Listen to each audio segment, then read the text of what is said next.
Bienvenue chez Basilic, le podcast pour changer de regard et imaginer ensemble un futur désirable. Je suis Jeanne, votre hôte, et chaque semaine, je tends le micro à celles et ceux qui façonnent le monde de demain. Je vous souhaite la bienvenue et j'espère que vous vous sentirez bien chez Basilic.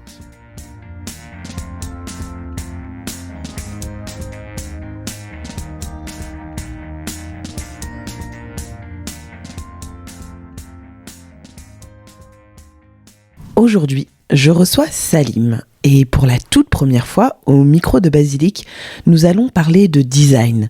Et oui, Salim est designer et il est convaincu que le design et l'innovation sont les clés d'un avenir plus durable et désirable pour la planète, mais également pour les entreprises. Je vous laisse découvrir son univers, j'espère que cet épisode vous plaira. Très bonne écoute à vous. Salut Salim, je suis très contente de te recevoir au micro de Basilic. C'est un peu improbable de te retrouver par ici. Je vais t'inviter à te présenter pour les auditeurs et les auditrices. Et ensuite, on va parler d'un sujet qui me tient à cœur puisque tu as fait tes études avec mon petit frère et on va pour une fois s'intéresser au design, donc j'ai hâte. Très bien, bonjour Jade, bonjour à tous. Merci beaucoup pour l'invitation et de permettre d'expliquer aussi le design à une si large audience. C'est vrai que c'est assez drôle de se retrouver après tant d'années. J'ai en effet fait mes études avec ton petit frère il y a un petit moment de ça. Et oui, très content de pouvoir échanger sur ce sujet.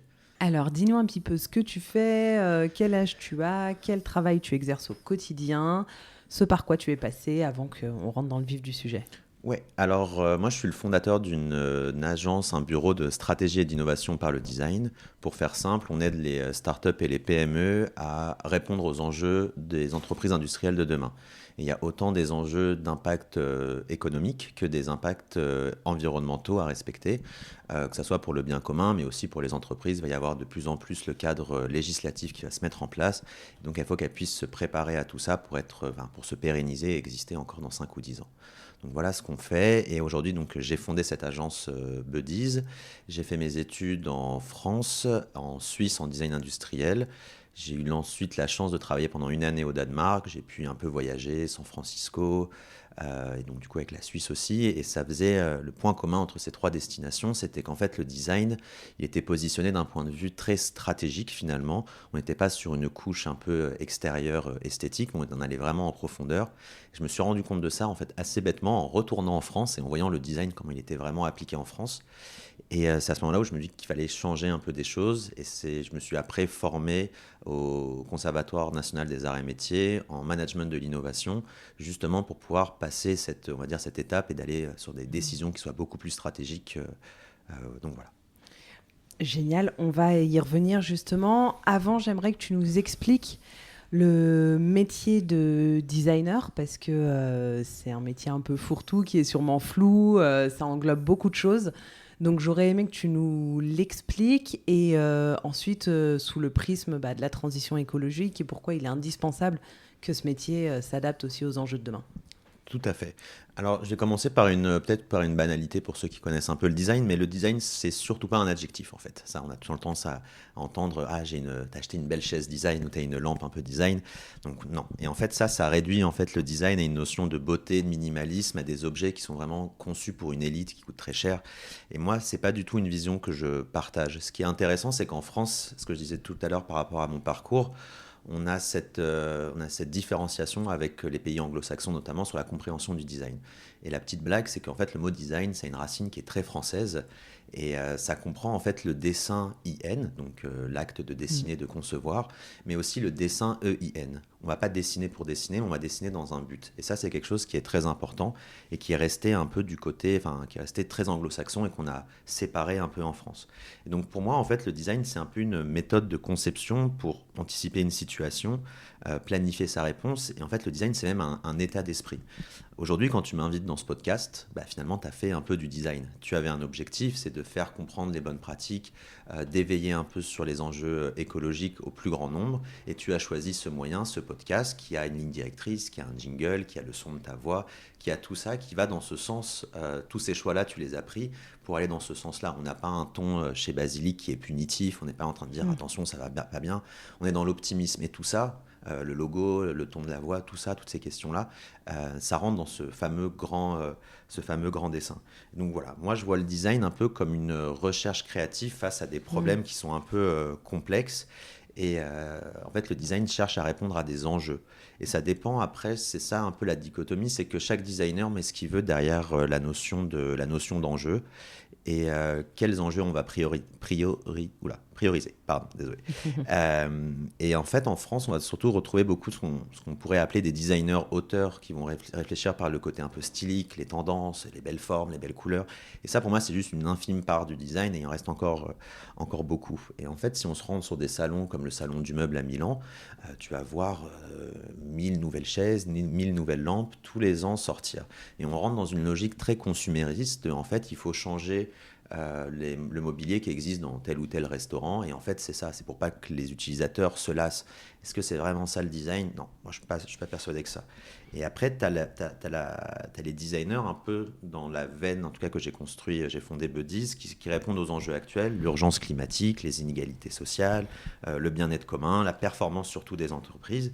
Et ça, c'est intéressant. Et en fait, nous, ce qu'on va faire, c'est qu'on va accompagner les entreprises pour répondre à ces enjeux parce qu'elles n'ont pas forcément les expertises en interne. Et donc là, ça va être important. Et en tout cas, sur la vision, la pratique du design qu'on a, chez Buddies, on est persuadé de 3 choses. Un, alors là, j'enfonce une porte un peu ouverte, mais que l'industrie, elle doit se réinventer, qu'on doit faire cette fameuse transition industrielle qui a participé à la transition écologique. Et donc, et pour ça, et cette transition industrielle, elle est nécessaire pour les impacts sociaux, sociétaux, économiques et surtout environnementaux et donc écologiques. Donc ça, c'est l'objectif, c'est comment on fait des entreprises qui soient compétitives sur leur marché tout en respectant en fait ces enjeux-là. On ne va pas créer une dichotomie entre impact social et impact économique, mais il faut vraiment lier les deux parce que finalement, si on demande aux entreprises de créer ou de concevoir de manière plus propre et que ça leur apporte moins d'argent, en fait, personne ne va y aller. On va toujours être à la traîne. Donc il va falloir trouver des moyens de motiver un peu ces entreprises-là, et c'est aussi par le prisme de la performance économique. L'autre point, c'est que ces réponses, ces enjeux-là, ils vont être surtout répondus, il va falloir réinventer énormément de choses, donc on va passer pas mal par les questions d'innovation. Et en fait, c'est pour ça que nous, on travaille beaucoup avec des startups qui ont cet esprit agile, qui sont capables de sentir les signaux faibles sur leur marché et donc de trouver des réponses désirables pour y répondre. Et le troisième point, c'est vraiment ce point d'accompagnement. Et c'est un accompagnement qui n'est pas uniquement... La transition va se faire pas uniquement par le biais des entreprises, mais aussi par le biais des usagers. Moi, je suis fondamentalement persuadé qu'on ne va pas passer par une transition qui est forcée. Alors en fait, il y a soit on met des lois très punitives et on force les gens à changer leur mode de vie, mais ça c'est de la privation de liberté, puis ça va prendre aussi énormément de temps. Et en fait, il faut peut-être plus que ce changement, en fait, il soit désirable. Si les gens, ils n'ont pas envie de covoiturer tous les matins pour faire 20 minutes de transport, c'est parce qu'au final, l'humain est fondamentalement égoïste et qu'on va d'abord réfléchir à son bien-être. Donc je peux mettre la musique que je veux, la température que je veux, j'ai mon siège en cuir et je ne suis pas obligé de parler avec quelqu'un que je connais à peine pendant 10 minutes parce qu'il faut faire un peu ce truc-là. Le jour où on arrive à rendre cette expérience-là désirable, alors ça peut passer par plein de biais, c'est de la rémunération financière, ça peut être énormément de choses. Là, les gens, ils auront aussi envie d'y aller. Et donc, c'est plutôt dans ce sens-là qu'il faut faire. C'est pas en forçant, mais plutôt en anticipant le futur et le besoin des utilisateurs, en créant des solutions qui soient désirables et qui, en plus, ont le bon goût d'être écologiques, qu'on va pouvoir remplacer des produits, des services qui étaient jusque-là très polluants. Et donc, voilà, moi, je suis persuadé qu'il n'y a pas de transition sans innovation et il n'y aura pas d'innovation, finalement, sans design. Et le design, c'est là pour rendre désirable. On peut se poser la question de rendre désirable pour qui?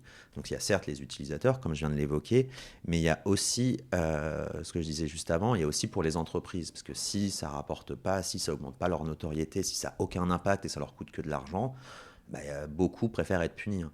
Et le dernier point, il faut que ça soit aussi désirable pour la planète. Désirable pour la planète, ça ne veut pas dire grand-chose, je vous l'accorde, mais c'est plutôt du coup vertueux. Et donc il va falloir plutôt réfléchir à comment, en réduisant impact écologique, on peut avoir un market fit, une place sur le marché qui soit assez forte. Voilà, c'est un peu comme ça que je pense qu'il faudra faire. Et puis, comme je disais tout à l'heure, il va y avoir tout le cadre législatif qui va arriver. Donc, en fait, l'éco-conception, soit on le voit comme une punition, il va falloir tout éco-concevoir, on n'a pas le choix, ça va nous coûter très cher, ou soit on le voit aussi comme un levier stratégique, en disant que dans 5 ans, quand les lois RSE seront durcies, la GEC, le CCRD, etc., et que les 3 quarts des entreprises n'auront pas pris ce virage, moi, mon entreprise qui aura pris ce virage aura un impact, aura un avantage concurrentiel en tout cas sur le marché. Donc voilà, c'est vraiment une question d'enjeu stratégique. Donc un peu pour finir, c'est le design pour les humains, la planète et les entreprises. Si on enlève une de ces parties là-dedans, ça marche un peu moins bien. Oui, il y a un déséquilibre. Toi, par ton expérience professionnelle avant de créer Buddies, est-ce que tu as pu observer dans les agences ou les entreprises dans lesquelles tu as travaillé qu'il y avait cette prise en considération de ces 3 axes, ces 3 piliers qui pour toi définissent le design, ou finalement il y avait quand même certains axes qui étaient prédominants par rapport aux autres? Alors en Suisse, alors j'ai pas travaillé directement en Suisse, mais on a eu beaucoup de partenariats pendant le temps d'études. C'est des questions qui étaient très à l'intérieur parce que la Suisse, ils aiment bien protéger, ils ont un joli paysage. Le fait qu'ils soient aussi en rapport beaucoup avec la nature, je pense qu'ils ont une vraie conscientisation. Un Parisien qui a toujours grandi, qui a jamais passé les portes du périphérique, il a grandi dans le béton, donc la nature, il en a un rapport qui est un peu biaisé. C'est une plante dans un pot de fleurs, c'est un arbre dans un bac en béton. Donc il y a un peu cette différence-là. Après, au Danemark, ce qui était intéressant quand je suis arrivé, c'est que je suis arrivé dans une petite entreprise qui venait d'être créée. Du matin au soir, j'avais des positions très différentes dans l'entreprise.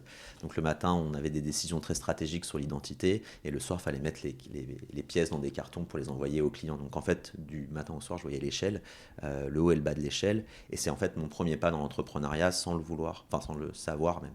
Et c'était très intéressant, et ça a vraiment drivé aussi la façon de voir le design et de réfléchir un peu la conception de produits. Et c'était une entreprise, comme beaucoup d'entreprises danoises, qui était très consciente de ces enjeux-là. Alors même s'ils faisaient de la céramique et que l'impact environnemental de la céramique il est quand même très moindre, il y avait déjà une volonté de se dire mais qu'est-ce qui se passe quand on n'a plus envie de cet objet. Et donc aujourd'hui, cette marque-là, elle fait partie de marketplace, de revente d'objets, et en fait, ils récupèrent les objets non désirés chez leurs anciens clients et ils le mettent sur cette plateforme-là, et donc ça donne une seconde vie à l'objet. Et le dernier point, c'était à San Francisco. Alors là, c'était assez drôle. C'était avec un ancien collègue à moi avec qui je travaillais. On était parti se présenter avec d'autres agences de design là-bas, et on nous a demandé mais c'est quoi votre différenciation? Et on leur a dit, alors les mots n'étaient pas encore posés, mais c'était ça, c'était le design pour les humains, la planète, les entreprises. Et en face, on avait des gens de chez IDEO, Fuse, le directeur du design de chez Google. On avait quand même du high level en face. Ils nous ont regardés, ils nous ont dit vous faites juste du design en fait. Et pour nous, c'était une différenciation en France. Mais à San Francisco, là où on a popularisé le design thinking et compagnie, on a des grosses agences, finalement, c'était une banalité. Donc on était assez content d'être banal pour les Californiens. Et donc du coup, c'était un peu ça la différence. Et en arrivant en France, finalement, une vraie vision du design qui était très séparée. Alors je suis tombé dans des agences, dans des studios qui étaient très intéressants, d'autres un peu moins, qui affichaient clairement que c'est des designers pour la planète, pour les humains, etc. En fait, une fois que tu mets les pieds dedans, il y a la question de la véracité qui se pose. Moi, j'ai fini par dessiner des pièces d'injection plastique pour tenir une huître sur un verre à pied en vin. Ça sert à rien. Je vous l'accorde. Imaginez un peu la scène. C'est vraiment à se tirer les cheveux. Et là, je me suis dit, ça y est, stop. C'est le moment où on arrête, parce que c'est vraiment pas là ou dans cette direction-là que j'ai envie d'aller. Et à côté de ça, ça m'a énormément nourri aussi dans ma réflexion. Au tout début de Buddies, on avait eu une proposition pour redessiner des tables basses en plexiglas.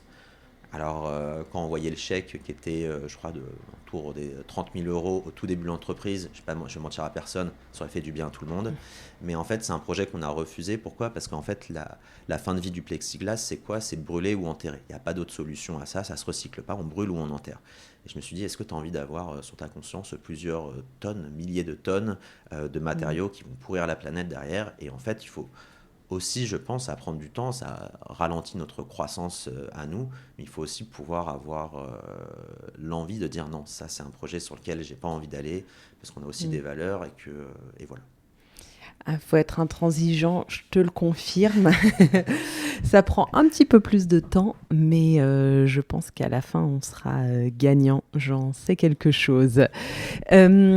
Tu l'as évoqué brièvement tout à l'heure, mais pour concevoir des objets qui soient plus durables, il y a tout un enjeu autour du désir de posséder cet objet. On est dans une société très consumériste, on a toujours envie d'avoir un nouvel objet à la maison. Certaines personnes redécorent entièrement leur appartement selon les changements de saison, etc. Donc on est vraiment dans une société où on ne prend pas conscience de l'objet, où on ne va pas y attacher forcément beaucoup d'émotions, et donc on va s'en séparer assez facilement sans penser aux conséquences que ça peut avoir. Et pour autant, si on a un produit super durable, mais qui n'attire personne parce que il a été mal pensé, il est pas beau, ou je sais pas, bon, le beau c'est très subjectif, mais voilà, il plaît pas, ça va pas fonctionner non plus. Donc comment on trouve cet équilibre? Comment est-ce qu'on reste aligné avec ses valeurs, comme tu le disais, tout en cultivant la désirabilité des objets, parce que c'est quand même important. Ouais, alors c'est une question qui est assez compliquée parce que comme le design est partout, finalement, tous les objets ça c'est quelque chose qu'on n'a pas forcément conscience au début, mais tous les objets qui sont autour de nous ont été conçus. Toutes les applications, je sors du design d'objets, mais toutes les applications, les surfaces, etc., ont été conçues par quelqu'un. Bien ou pas bien, elles sont toutes design, si on a envie de réutiliser cet adjectif-là. Et la question, ça va être de vraiment, en tout cas moi je pense que le gros enjeu c'est sur la connaissance des utilisateurs et la connaissance du marché. Donc on peut appeler ça de la stratégie d'innovation, c'est comment on va dérisquer, enlever un maximum de risques d'un produit, d'une idée avant qu'elle arrive sur le marché. Donc suivant les publics, il va y avoir des questionnements qui vont être très différents. Tout à l'heure je vous ai évoqué le salon du meuble de Milan avec cette volonté de changer de mobilier à chaque fois. On avait réfléchi à un système d'assises, nous, qui s'appelait Parallèle, on avait travaillé avec la fondation Ikea là-dessus, on l'avait exposé au salon du meuble de Milan d'ailleurs. Et l'idée c'était d'avoir d'abord questionné qui allait acheter ces systèmes d'assises. Ces systèmes d'assises, ils vont être achetés par des architectes, par des décorateurs d'intérieur, etc. Nous on visait le marché un peu contract, donc les lieux publics. Et on va se dire, bah oui, mais si aujourd'hui ma bibliothèque elle est bleue et que la bibliothèque de la ville demain elle est rouge, qu'est-ce qu'on fait de ce mobilier? Est-ce qu'on le jette ou pas? Et là il faut se dire, bah peut-être qu'il y a juste des pièces d'usure, il y a juste des pièces de customisation, de personnalisation qu'on va pouvoir changer. Et nous on l'avait vraiment vu comme un système modulable où on pouvait changer les accessoires, la coudoir, la tablette, etc. Mais aussi les coussins par exemple. C'était les coussins qui allaient apporter le ton coloré, etc. Et c'est comme ça qu'on avait essayé de contourner un peu le tout. Et après, quand on parle, nous on travaille beaucoup sur des questions d'innovation, et l'innovation, par nature, c'est nouveau. Et donc il faut savoir, avant de mettre quelque chose sur le marché, à quel point ça va plaire, à quel point ça va répondre à des besoins. Et donc là, on va vraiment faire des études utilisateurs, mais très poussées pour le coup. On va aller sur le terrain. Alors il n'y a rien de mieux que de passer une journée avec sa cible pour la connaître, et connaître non pas uniquement ses besoins. Alors déjà, quand on répond à ses besoins, c'est très bien, mais aller en fait dans les couches un peu infra, aller chercher les aspirations, les motivations. Et c'est là-dessus en fait qu'on va avoir des déclencheurs de la désirabilité qui va se faire. Et en fait, le design, il faut vraiment un peu le voir en deux parties. Et une première, en tout cas, nous, c'est comme ça qu'on le conçoit, une première grande partie qui est de la recherche. En fait, on pense que les designers, on est des artistes et on dessine à la peinture du matin au soir. Pas du tout. On passe beaucoup de temps sur le terrain. En fait, c'est une démarche qui est pas artistique, c'est une démarche qui est créative et qui est très scientifique en fait. On fait des hypothèses, on va les vérifier, et c'est en vérifiant tout ça, en ayant tous ces feux verts là, qu'on enfin qu'on commence à dessiner, à concevoir le produit. Quand je parlais d'aspiration et de motivation, pour donner un peu un exemple, on a travaillé avec c'était un de nos premiers clients, une marque qui s'appelle Pollux. Pollux avait décidé, enfin l'objectif de Pollux c'était comment mieux éclairer les personnes en déficience visuelle, parce que sur le marché aujourd'hui on ne trouve rien pour les éclairer.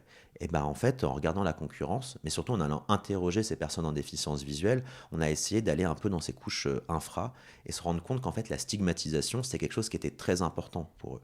Et que certains se privaient de tel ou tel matériel dit médical, qui était très mécanique, en plus très mal pensé, parce qu'ils n'ont pas envie de se dire ah mais Jeanne elle a une lampe un peu bizarre sur son bureau, elle doit avoir un problème. C'est un peu cet objet béquille qui fait que quand on voit quelqu'un avec une béquille, on sait qu'il y a un souci, un inconfort, etc.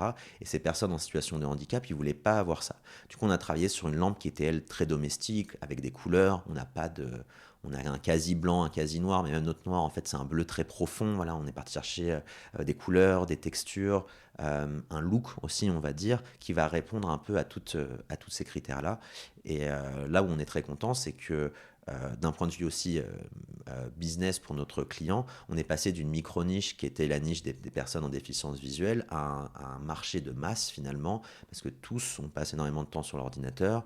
En 2050, alors peut-être que je dis une bêtise, je crois que c'est ça le chiffre, mais il y a 50% de la population qui sera myope, donc on a intérêt à régler tous ces problèmes. Donc en fait, en travaillant sur le design et sur la désirabilité, en plus d'avoir plus d'impact économique, on va avoir plus d'impact là pour le coup moins écologique, même si notre lampe elle est conçue avec ces principes-là, mais en tout cas on va avoir de l'impact social et sociétal parce qu'on va pouvoir améliorer la santé de tous. On est sur un problème de santé publique et grâce à ces solutions-là on y arrive. Et un autre exemple que j'aime bien et qui est assez parlant, c'est une marque française qui s'appelle Gobi. Et Gobi, leur mission à eux, c'était de réduire les objets à usage unique en général. Et ils ont commencé par s'attaquer aux grandes entreprises, parce que c'est là où on trouve du gobelet en plastique, de la cuillère en plastique, de la touillette, enfin voilà, tous ces accessoires qu'on utilise une fois, qui traversent le monde et qui finissent à la poubelle. Et donc eux, leur premier point, c'était de travailler sur les gourdes pour éviter l'usage de bouteilles en plastique.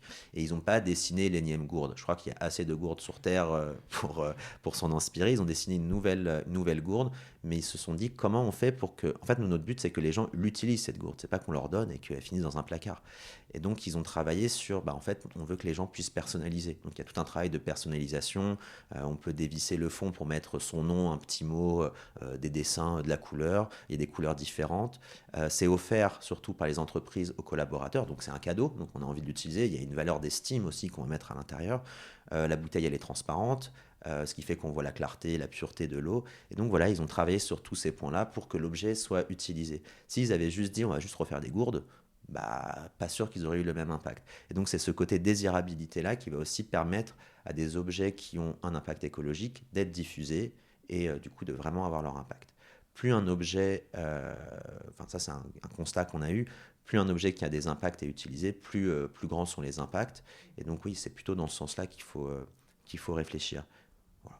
Aujourd'hui, les clients qui s'adressent à vous, ils ont conscience de ces enjeux écologiques. C'est vraiment un des critères pour eux quand ils vous demandent de travailler sur un nouveau produit, un nouvel objet ?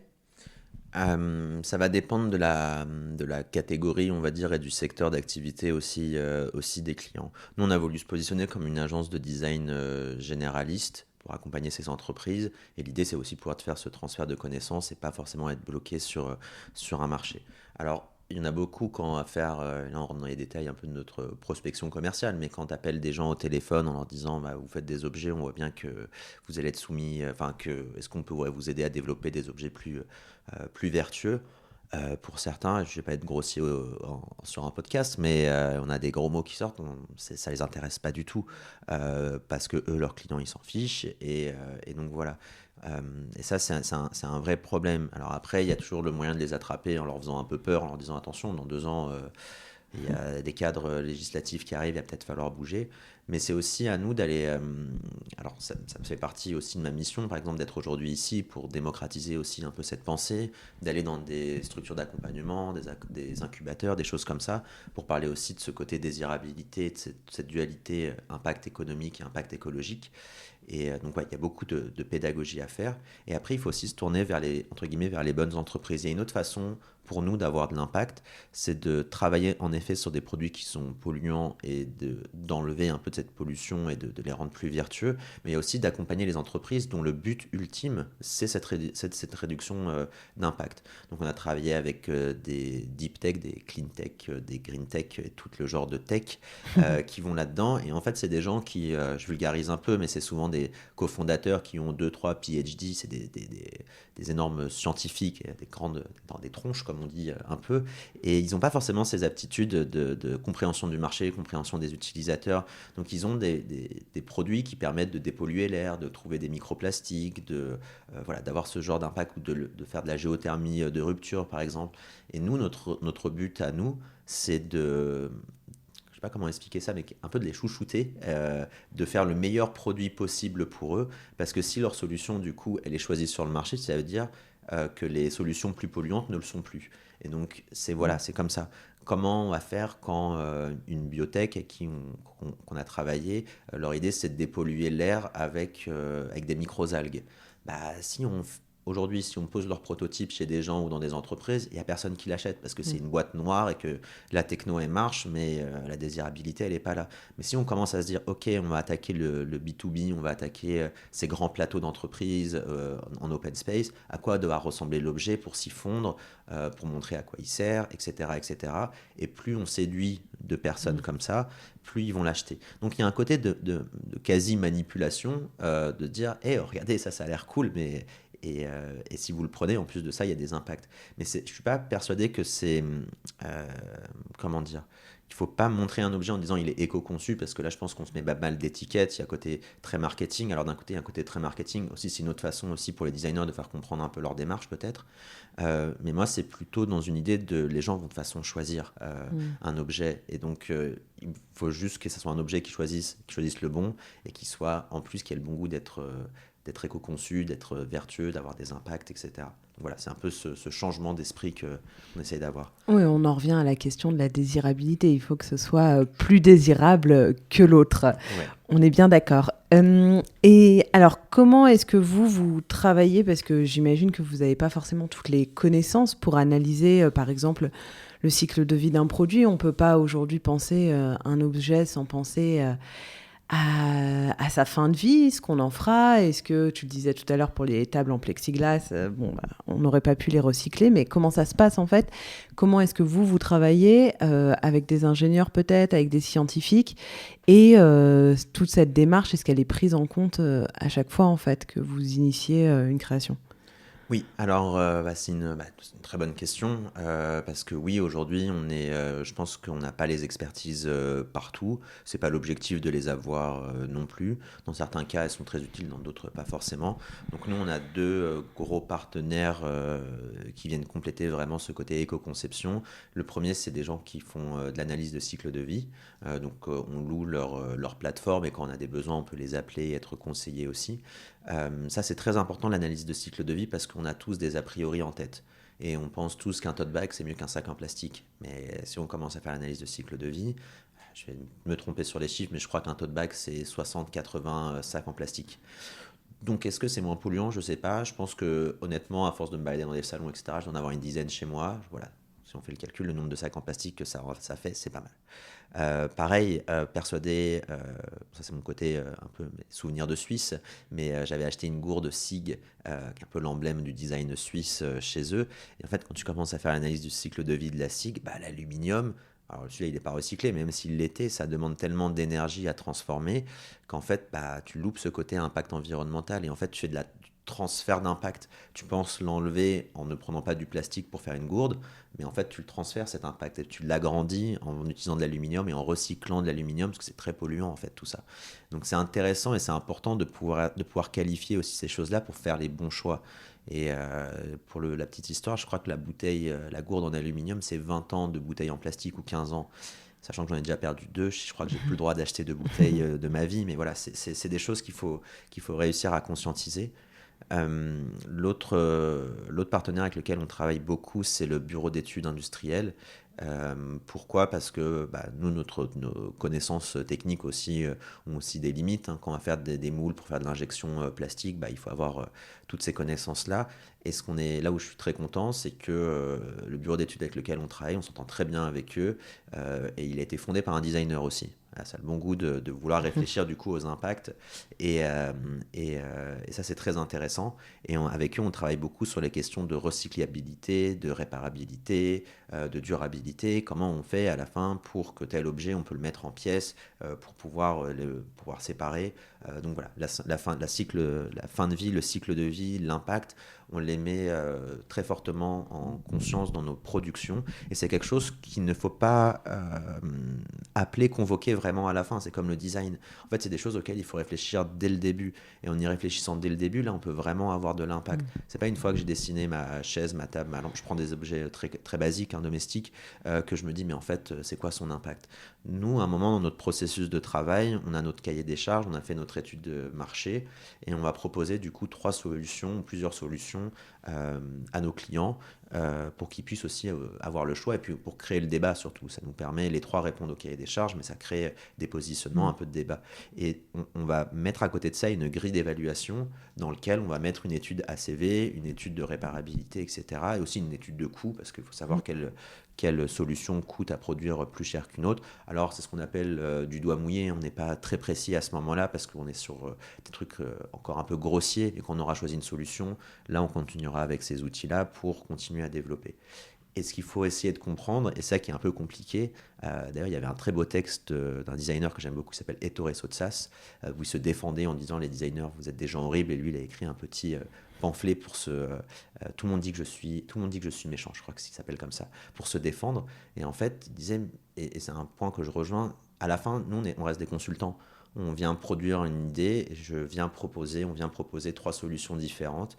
Si on essaye d'être les avocats pour la solution la plus logique, la plus désirable et la plus durable, mais à la fin, c'est le client qui choisit. Et si on fait une autre solution dans un plastique qui est horrible, ou en tout cas, s'il va voir son bureau d'études et qu'il leur dit comment on fait pour pas que ça coûte 10 mais que ça coûte 2, voilà. Donc on essaie de faire le maximum, de travailler sur tous ces points-là, mais à la fin, le choix reste quand même celui du client. Oui, bien sûr, mais ça, vous contribuez quand même à éveiller les consciences des différents clients, en les sensibilisant aussi à ces sujets-là, puisque selon les domaines d'activité, je pense qu'ils n'y sont pas forcément tous aussi sensibles. Ouais. Non, ils sont clairement pas tous aussi sensibles. Le monde de la cosmétique, par exemple, est très sensible à ça. Pourquoi? Encore une fois, l'être humain est très égoïste, et en fait, si les produits écologiques comme les produits vertueux ont commencé sur des domaines très spécifiques, sur l'alimentation, parce que c'est ce que je mets dans mon corps, sur la cosmétique, c'est ce que je mets sur ma peau. Par contre, c'est un peu moins le cas pour la table basse, parce que à part inviter tout le monde chez soi en leur disant regardez, j'ai une super table basse, elle est éco-conçue, elle n'a pas pollué, un peu plus compliqué pas de se raconter, mais d'avoir ce pouvoir d'estime, en tout cas cette valeur d'estime qui vient se rajouter. Ensuite, nous, ce qu'on va faire, c'est que, notre nom c'est Buddies, c'est copain en anglais. On pense vraiment que comme il y a ce manque d'expertise en interne, nous, on est là pour accompagner les entreprises. Donc on a un système d'abonnement, et même quand on n'est pas en période commerciale, on va dire travailler sur un projet, nous on reste le bureau d'études externalisé en design de ces entreprises-là. Et donc on va faire de la veille, on va être attentif aux signaux faibles avec eux, et le fait d'avoir ce contact aussi récurrent avec eux, d'intervenir des fois avec, non pas que les dirigeants, mais avec l'ensemble des équipes pour faire des sprints, pour réfléchir tous ensemble, et mine de rien, cet état d'esprit design, il commence à s'infuser à l'intérieur de l'entreprise. Donc dans une entreprise qui était peut-être très fermée à ces questions-là, quand on commence à en parler 2 fois, 3 fois, 4 fois, et qu'on essaye de pousser des solutions qui le soient vraiment, là, les consciences, elles commencent un peu à évoluer. Après, les entreprises, ça reste des humains. Il suffit que le directeur développement produit ait une sensibilité pour ça ou pas. Ça va énormément changer la donne. Mais oui, beaucoup de pédagogie à faire, et oui.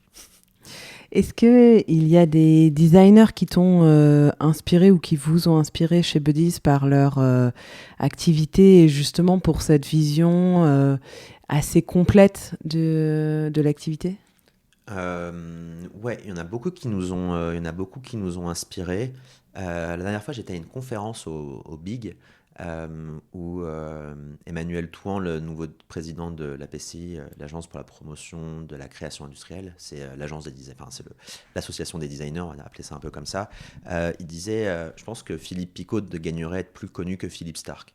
Alors je suppose que pas grand monde connaît Philippe Picot, connaissent Philippe Picot, c'est un ancien directeur du design chez Carrefour. Et en fait, nous, notre inspiration, elle vient pas forcément des designers auteurs qu'on a vus dans les magazines, etc. Certes, au début, ça l'était, on va pas se mentir. C'est beaucoup de nouvelles formes, c'est très inspirant. Après, c'est plutôt des entreprises, des points de vue, des volontés. Et en fait, ce qui est intéressant, c'est que des entreprises qui ont intégré le design en interne, qui ont ces questionnements-là, qui ont vraiment ces envies-là, qui vont tester Ikea. Alors, ils sont très gros et donc, du coup, ils ont un impact écologique qui est quand même vachement énorme, mais c'est parce qu'ils sont gros et que finalement, on en a tous un peu chez nous. Mais Ikea, ils ont cette vraie volonté, et ça, depuis le début, par exemple, ils vont faire des case studies chez des gens, ils vont les observer, ils vont regarder comment les gens cuisinent, voilà. Et c'est sur tous ces points-là qu'on trouve aussi très inspirant. Et c'est vrai que tout le design à la californienne, on va dire, IDEO, notamment IDEO, ouais, nous a aussi beaucoup inspiré. Et c'est cette vision qui est globale, en fait. C'est pas de se dire, il y a un problème, on va juste dessiner un objet, on va résoudre ce problème-là. C'est vraiment essayer d'aller un peu en profondeur des choses. Et je pense que c'est quelque chose qui est très important si on se pose la question de comment on fait pour qu'il y ait plus de designers aussi qui aient ces impacts-là. Je pense que les designers devraient aussi être nourris à l'entrepreneuriat. En fait, on est là comme interface de l'entreprise. Et si on ne connaît pas les entreprises et leurs enjeux, on reste juste des gens qui font des jolis dessins et des belles 3D et de temps à autre des maquettes. Mais il faut un peu dépasser tout ça. Et des entreprises comme Decathlon, Michelin, par exemple, qui ont réussi à intégrer l'économie circulaire, l'économie de la fonctionnalité dans leurs offres, c'est super. Et finalement, c'est pas dessiner le nouveau pneu Michelin qui est compliqué, c'est de dessiner la chaîne de valeur, la chaîne logistique. Et ça, si les designers ne sont pas prêts aussi à challenger ce genre de choses ou proposer ce genre de choses, on n'ira pas forcément de l'avant. Mais voilà, maintenant, Michelin ne vend plus ses pneus, il loue ses pneus à des transporteurs routiers. C'est-à-dire que quand le pneu il commence à être abîmé, on arrive à le changer. Le pneu a été designé pour que ça soit que la couche extérieure et que l'armature reste. Et du coup, on ne jette pas l'armature. On peut remettre en pièces, refabriquer des nouveaux pneus. Et mine de rien, donc ils sont passés d'un... En fait, on change de business model. Et je pense que c'est très intéressant de faire ça. Je connais très peu de designers, j'aurais aimé en connaître beaucoup plus. Il y en a de plus en plus qui arrivent aujourd'hui. Mais il y en a peu de designers qui vont discuter argent, qui vont discuter profit, qui vont discuter ROI, tout ça. Et en fait, ça fait partie de notre métier. On ne peut pas concevoir un objet sans dire à l'entreprise en face, vous allez avoir un retour sur investissement de temps, où ça va vous servir à ça. C'est ce que je disais tout à l'heure avec cette dualité d'impact. Donc ça va être très important. Et donc Michelin qui change de business model, ils ne vendent plus des pneus, ils louent des pneus, c'est devenu une entreprise qui fait du service. Ils ont ajouté des services complémentaires là-dedans. Et par exemple, c'est eux qui s'occupent de toute la partie pneumatique chez leurs clients. C'est bête à dire, mais c'est Michelin qui va gonfler les pneus des camions. Et ce dont ils se sont rendus compte, c'est que il y a une diminution de 11% de l'utilisation des carburants chez ces transporteurs. Meilleurs pneus, du coup moins de friction, du coup on roule mieux et on pollue moins. Donc voilà, l'effet après c'est cascade. Et c'est cascade parce qu'on a revu le système. Si on avait juste dit, ça c'est des pneus qui sont écologiques, durables, vertueux, qu'est-ce que ça veut dire déjà? Pas grand-chose. Mais à la fin, ça finit quand même dans des landfills brûlés, enterrés, etc. Eux, ils ont réussi à changer tout ça. Donc voilà, c'est ça, c'est là que viennent aussi nos inspirations. Elles viennent aussi du monde du business plutôt que des business models et de ce changement-là, de la stratégie plutôt que uniquement du dessin de l'objet pur et dur, quoi. Vous essayez de concilier les deux pour avoir le plus juste équilibre, j'entends bien. Avant qu'on termine cet épisode, est-ce que tu peux nous partager peut-être des conseils, tu vois, si pour les auditeurs et les auditrices qui ne savent pas forcément quel produit choisir, si ça a été éco-conçu ou pas, si ça a été... Voilà, est-ce qu'il y a un peu des garde-fous auxquels on pourrait se référer pour faire un achat en conscience? Je sais pas s'il y a vraiment des garde-fous. Là, il y a de plus en plus, il y a eu beaucoup de labels. Là, on en a réduit énormément pour garder que ceux qui avaient un peu d'intérêt. On Qui avait du empêche, sens. ouais, qui ont un peu de sens et qui évitent à tout le monde d'écrire un peu n'importe quoi. Donc, je pense que les labels, certains restent une bonne manière de conscientiser la chose. Après, je pense aussi que il faut réfléchir aux choses sur le long terme un peu. C'est pas facile, on n'a pas du tout été éduqué, élevé, on n'a pas du tout été nourri comme ça.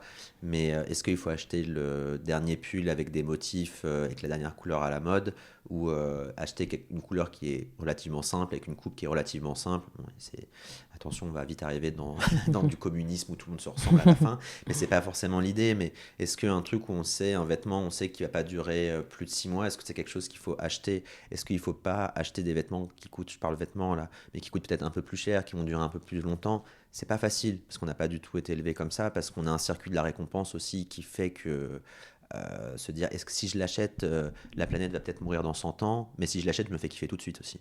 Et il y a ce chemin de la récompense qui est un peu court.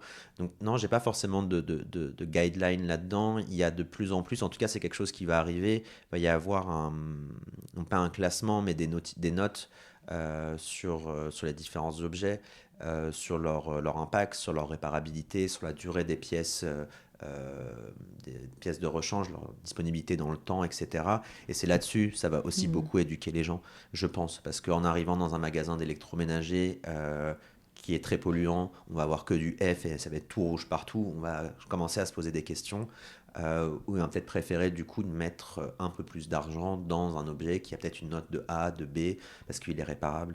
Et je pense que ouais, ça vient aussi ça vient des utilisateurs, mais ça va aussi venir des entreprises. Et finalement, le fait de proposer ces solutions-là, il y a plein de marques qui se créent aujourd'hui, qui font de l'électroménager, qui se réparent, qui va durer. Même des. Ouais, donc ouais, non, c'est dans ce sens-là qu'il faut aller trouver ces entreprises-là. Je sais que Seb, Tefal, c'est des choses qui Mm. font énormément. Euh, mais après, je sais que c'est très facile à dire. Le jour où on se retrouve devant un produit qui coûte 100 et un produit qui coûte 5, beaucoup vont aller vers le produit qui coûte 5. Et s'il coûte 5, Mm. c'est parce que Mm. c'est parce qu'il a beaucoup pollué aussi derrière. Parce que c'est tout un système à repenser.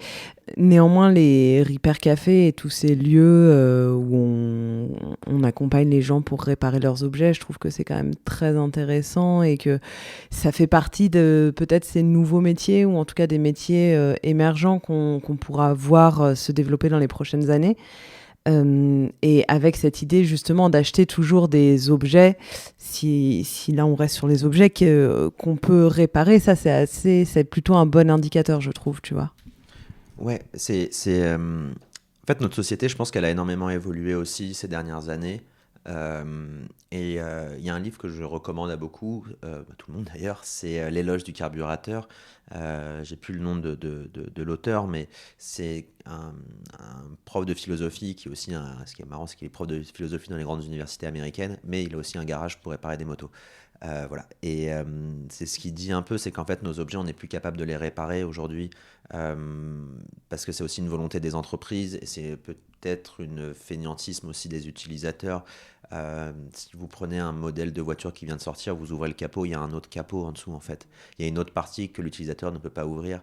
Euh, Nos parents, ils étaient en capacité totale de changer le carburateur de leur voiture. Moi, demain, j'ai un problème avec le carburateur de mon scooter, je vais voir mon garagiste. Donc voilà, l'autonomie aussi fait que on va plus ou moins réparer des objets et je pense que ça va venir d'innovation. Donc moi, c'est ce que je disais tout à l'heure, je pense que les changements vont venir d'innovation et des entreprises comme Murphy par exemple qui réparent, qui font des diagnostics pas très chers et même si le technicien est passé et qu'il ne peut pas réparer votre objet et que ça vous a coûté 50 euros, bah 50 euros c'est un bon d'achat que vous pouvez utiliser après chez eux pour acheter du reconditionné. Donc voilà, c'est toutes ces nouvelles aussi structures qui vont changer petit à petit les façons d'être. Donc oui, je pense que ça va passer par les innovations sur le fait de pouvoir réparer et c'est aussi de l'éducation pour les entreprises parce qu'on se rend compte que une entreprise comme Michelin, quand elle fait de l'économie de fonctionnalité, leur chiffre d'affaires, il augmente énormément. Ils ont une croissance folle à ce moment-là. Et donc, il faut que les entreprises comprennent.